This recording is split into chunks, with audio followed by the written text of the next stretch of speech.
Hello বন্ধুরা, সব কেমন আছো? আশা করছি সবাই খুব ভালো আছো। আর আমি দেখো সকালবেলায় ঘুম থেকে উঠে আর এখনও অবধি বিছানা তোলা হয়নি। আর কটা বাজে বন্ধুরা চলো দেখাই একবার। আজকে অনেকটা বেলা করে উঠেছি আর বাজতে যায় দেখো এখন 9:30, 9:30টারও বেশি বাজতে যায়। তো 9:35 হতে যাচ্ছে। তো এই হলো ব্যাপার। তো এখন উঠেছি কেন বলো তো বন্ধুরা? আর শরীরটা একদম ভালো নেই। আর কি হয়েছে চলো সেটাও তোমাদের দেখাবো। আর বাইরে দেখো দেখছি উঠেই দেখো এতটা কি বলে এতটা বেলায় উঠেছি, তাও দেখো একটা বাইরের ওয়েদারটা যেন মেঘলা মেঘলা হয়ে আছে। তো ওইদিকে দেখো বৃষ্টি আসবে বলেই মেঘলা হয়ে আছে। আর আমি এই যে ব্রাশ নিয়ে চলে এসেছি বারান্দায়। তো বারান্দা দিয়েই আর কি বাইরে দেখো আমি একবার দেখালাম কীরকম মেঘলা করে আছে। তো আমি এই যে দাঁত মাজছি। আর কি হয়েছে বলো তো, শরীরটা একদমই ভালো নেই। এই যে গালের পাশটা না দাঁতে এতটা যন্ত্রণা হচ্ছে, দাঁতে ঠিক বলবো না, টনসিল টাইপের আর কি গালের পাশটা ফুলেছিল। তো ভালোই ফুলেছে আর খুব খুব ব্যথা হচ্ছে। একদম ভিডিও তো করেছি কিছুটা হয় বন্ধুরা, কিন্তু কী হয়েছে বলো তো, একদম ভয়েস দিতে পারছিলাম না। তো ভয়েসটা দেবো যে ভীষণ ভীষণ ব্যথা করছে মুখেতে। আর দেখো কতটা ফুলেছে, চলো একবার তোমাদের দেখাই। তো এই দেখো এই সাইডটাতে আমার এইখানটা পুরো ফুলেছে আর খুব খুব ব্যথা করছে, এতটাই ব্যথা করছে কি বলবো। তো এই যে দেখো পিওর পাপার সাথে পিও কিন্তু একটু বেরিয়েছিল। আর এই যে বৃষ্টি কিন্তু এসে গেছে এই যে। তো ভালোই একটু হালকা হালকা বৃষ্টি এসে গেছিলো। আর এই যে পিও বাবার সাথে পিও একটু ঘুরে আসলো আর কি বাইরে থেকে।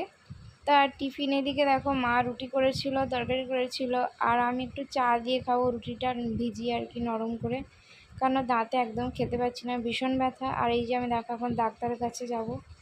এই যে আমি ডাক্তার কাছে এসে দেখো বসে আছি, একটু ডাক্তার দেখাবো, নাহলে আমি পাচ্ছি না, ভীষণ ভীষণ ব্যথা করছে।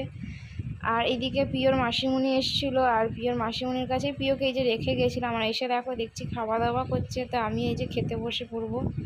আর এইদিকে দেখো কচু আলু দিয়ে তরকারি, অমলেট হয়েছে, ডাল হয়েছে, আর চিকেন ছিল। তো এইসব অনেক কিছুই খাবার ছিল আজকে দুপুরে। তো খেয়েছি অনেক কষ্ট করে, খেতে তো ঠিক পাচ্ছিলাম না, ভীষণ গালে আর কি সাইডটায় ব্যথা করছে। তো ব্যথার ওষুধ দিয়েছে, তো ওটা একটু খাওয়ার পর একটু হালকা ব্যথাটা কমে যাচ্ছে। কিন্তু কি হচ্ছে বলো তো বন্ধুরা, আবার ওষুধের অ্যাকশনটা কাটার পরেই আবার যেই আবার ব্যথাটা হচ্ছে, কন্টিনিউ হয়ে যাচ্ছে। তো এখন বললো কদিনে ওষুধটা খাওয়ার পরে কেমন কি থাকে 3-4 দিনের পরেই জানাতে বলেছে। তো এই জন্য দেখো এখন কি বলবো, ডাক্তার তো দেখিয়ে এসেছি, দেখি কতদূর কী হয়। ভীষণ ভীষণ যন্ত্রণা করছে দাঁতে একদম। আর দাঁতের ব্যথা এতটা কষ্ট না, এতটা সহ্য করা যায় না। একদম দাঁতের ব্যথার জন্য যেন মনে হচ্ছে সারা শরীরে ব্যথা হচ্ছে, এরকম যেন একটা লাগছে। তো সবার দেখো খাওয়া হয়ে গেছে, আর আমি কিন্তু এখনও বসে বসে খাচ্ছি। আর আমি সবচেয়ে ফার্স্ট খাই, আর আমারই দেরি খাওয়া হচ্ছে, কারণ আমি খেতে ঠিক পাচ্ছি না। তো চলো একবারে বিকালে আসলাম বন্ধুরা। আর বিকালে এসেছি বলতে এই যে দেখো বোন এনেছিল একটু চুড়মুড় আর দই ফুচকা এনেছিল, আর আমি একটু পরোটা বানিয়েছিলাম, আর এদিকে কুমড়ো আলুর তরকারি ছোলা দিয়েছিল। তো এইগুলোই টিফিন খাচ্ছিলাম। তা বোন দেখো এত কিছু আবার এনেছে। তো টিফিনে এই যে এগুলোই খাওয়া হবে। টিফিন বলতে রাত্রিরেও খেয়ে নিচ্ছি, আর আমি খেতে পারবো না রাত্রিরে, কেন কি এখন রুটি আবার এই দেখো দই ফুচকা চুরমুর এত কিছু খাওয়ার পর আর মনে হয় না রাতে খেতে পারবো। আর কি হয়েছে বলো তো, মনে হচ্ছে বোন আবার দেখো আবার একটা কী এনেছে তোমাদের দেখায়। তো এই যে লুচি আর আলু ভাজা দেখো আবার বোন করেছিল, তো সেটাই আমাকে একটু দিতে এসেছিলো, যে লুচি আর আলু ভাজাটা নরম নরম আছে, আস্তে আস্তে খেতে বলেছিল। আর মা কিন্তু এদিকে কি বানাচ্ছে বলো তো, মা বানাচ্ছে একটা কেক। তো মা বাড়িতেই একটা কেক বানাচ্ছে, তো এই কেকটা আর কি দেখি রাত্রে এক পিস মা তো দেবে টেস্ট করতে। আর এইদিকে দেখো প্রিয় খেলনা বান্না নিয়ে কি করছে, এখন খেলা শুরু করে দিয়েছে। তো যারা আর কি বলবো বন্ধুরা, যে বন্ধুদের ভালো লেগেছে অবশ্যই একটা লাইক করে দিও। আর যে বন্ধুরা আমার নতুন চ্যানেলে আছো তাদেরকে অবশ্যই বলো একটা সাবস্ক্রাইবার করে দিও।